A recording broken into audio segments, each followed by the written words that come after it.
Olá, tudo bem?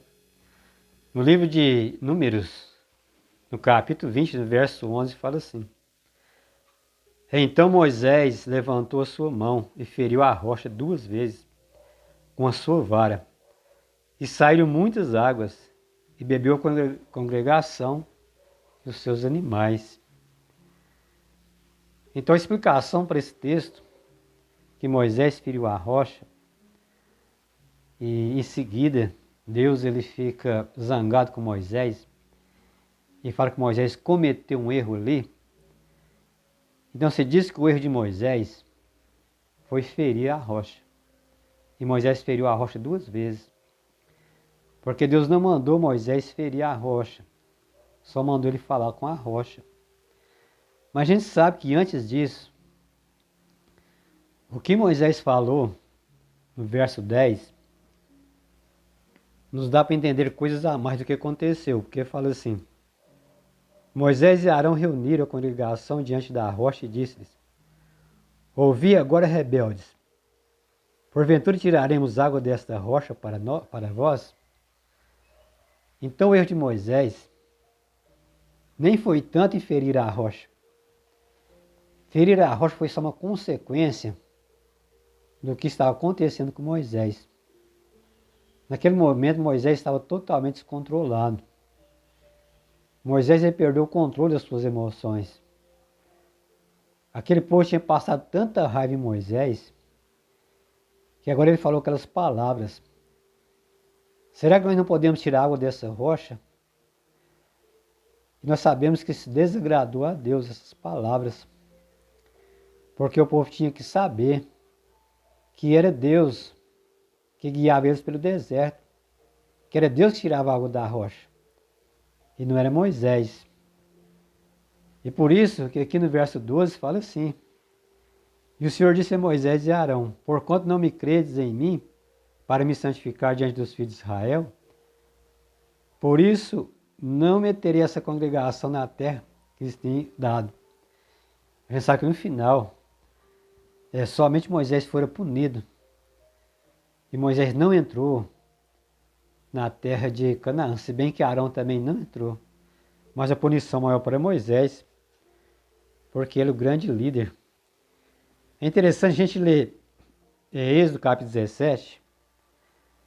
Aqui no verso 6 fala também quando eles tiraram a água da rocha.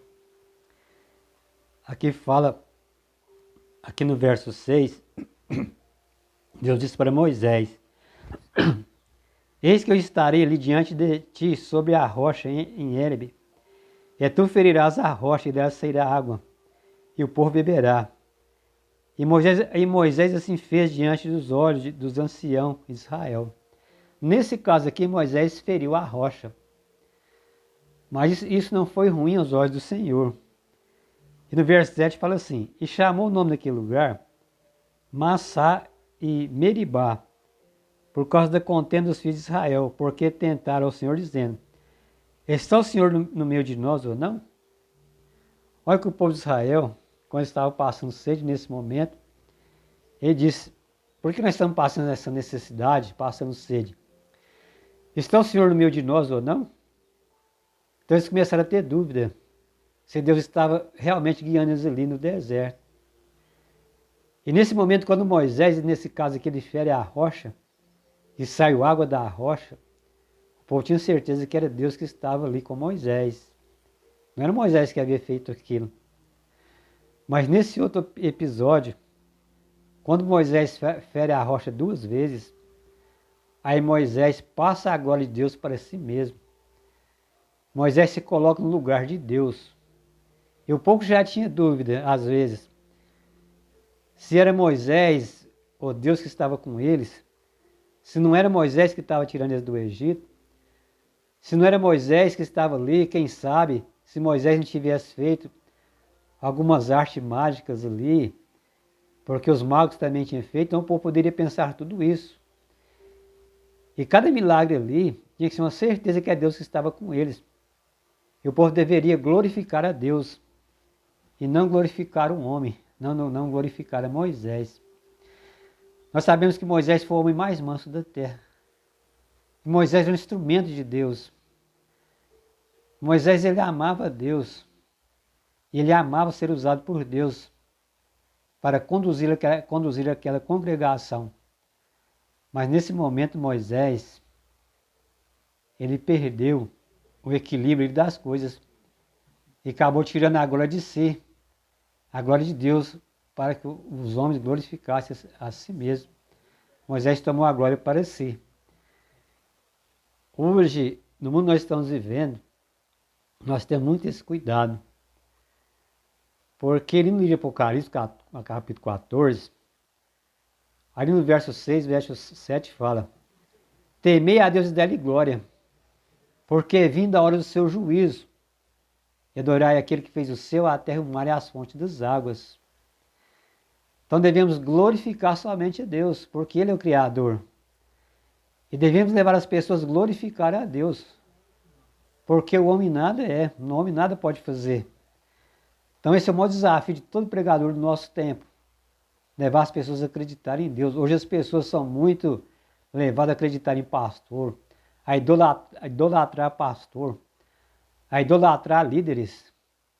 Tem pessoas que chegam até a reverenciar os seus líderes, como se fosse Deus. Claro que precisa ter respeito com os líderes, mas não colocar no lugar de Deus. Lembre de Jesus, que é o verdadeiro pastor. Porque Jesus, ele sendo Deus, ele não quis ser igual a Deus.